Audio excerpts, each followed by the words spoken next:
Hey guys, and welcome back to the Keystone 5. I'm Albert, and this week we have another great guest here on the show. This week's guest is none other than TIA CLAYTON. But before we hear from her, let's roll that intro.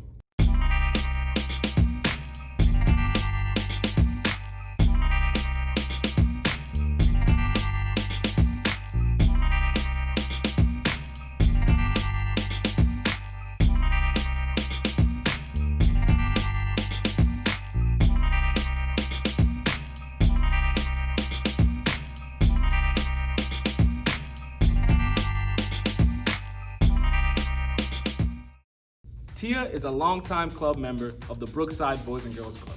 At the club, she loved playing pool and participating in kickball tournaments. Since her time at the club, Tia has gone on to receive both her bachelor's in sports management and her master's in kinesiology from Alabama A&M. Her personal motto is, do it right the first time. So before we hear from Tia, I need you guys to go and like this video and comment down below what you think we're gonna ask her.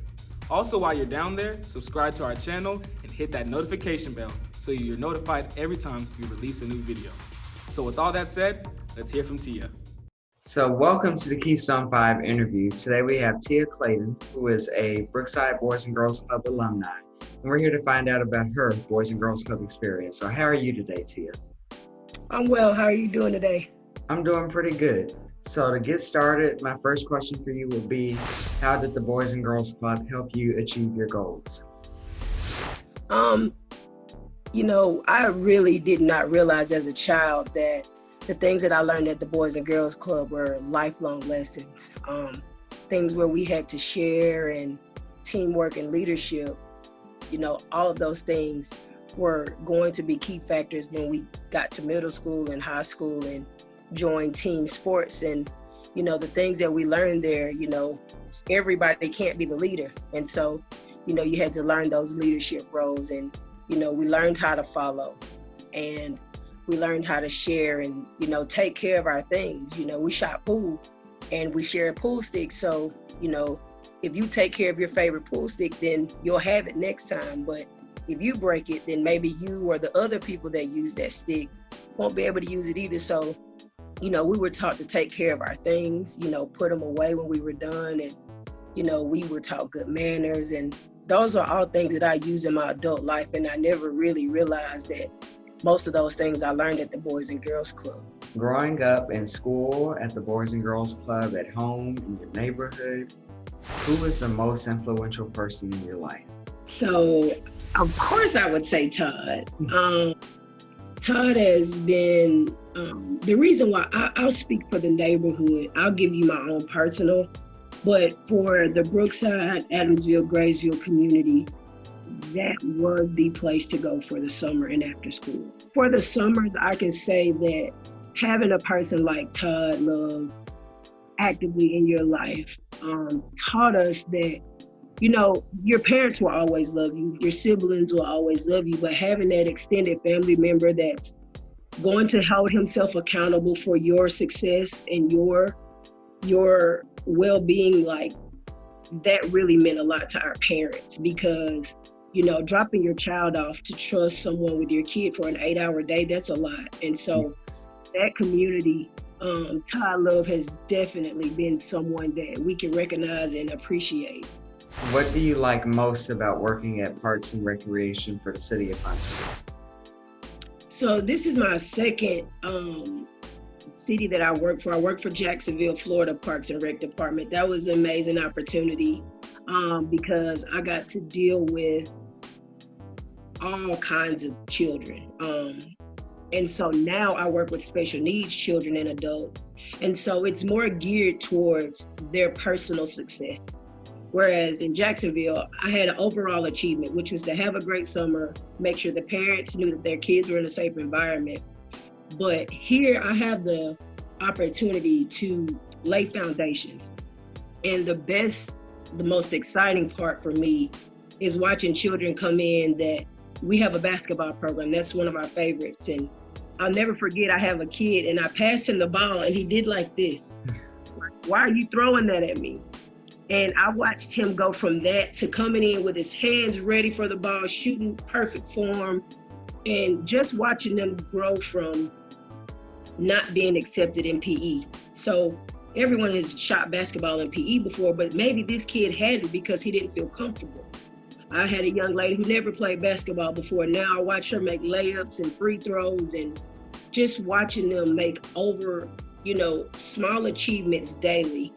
For my last question, what is your favorite moment you have ever had working at the Parks and Rec Center?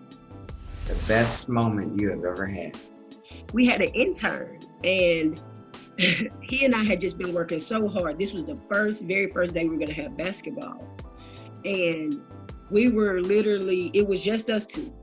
And we were there, and we literally had no idea how many people were going to show up. We started watching people walk in the door, and we were just like, oh my gosh, like, we don't even have enough people to help all of these people. And he and I just felt so accomplished because we realized that all of the planning that we were doing and everything that we necessarily weren't ready for, we didn't even realize that there wasn't a water fountain there. So I had to run and grab bottles of water. And it was just, everything was just so impromptu, but having a good teammate just made it so much easier. But we didn't have any expectation, and just to walk in and just see all of these people that came in to play adaptive basketball, it was just like,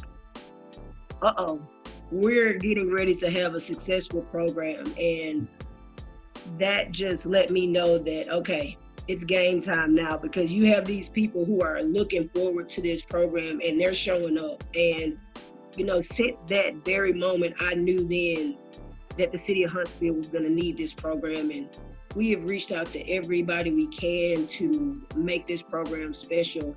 And, I personally thank those people. We've had volunteers and interns and, just a lot of people in the community. So I just, that day when we looked up and saw, we thought maybe 5 or 10 people, it was 36 people and 2 employees, ratios.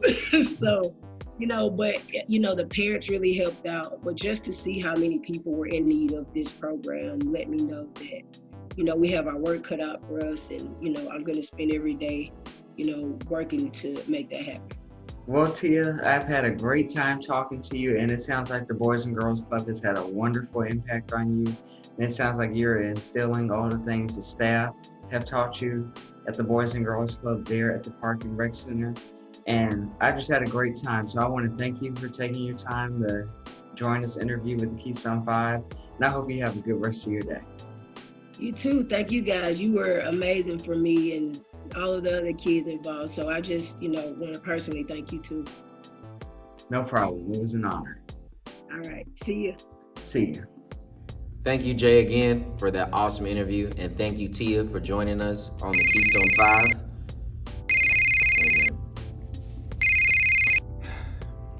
What's up, Dallas? No, man, this is not the computer science show. Okay, if you want to watch that, click right there. All right. See you. Sorry about that. Anyways, make sure to comment below your favorite question. Also like, subscribe, and hit that notification bell so you're notified every single time we release a video. Thank you guys for watching. Have a nice day.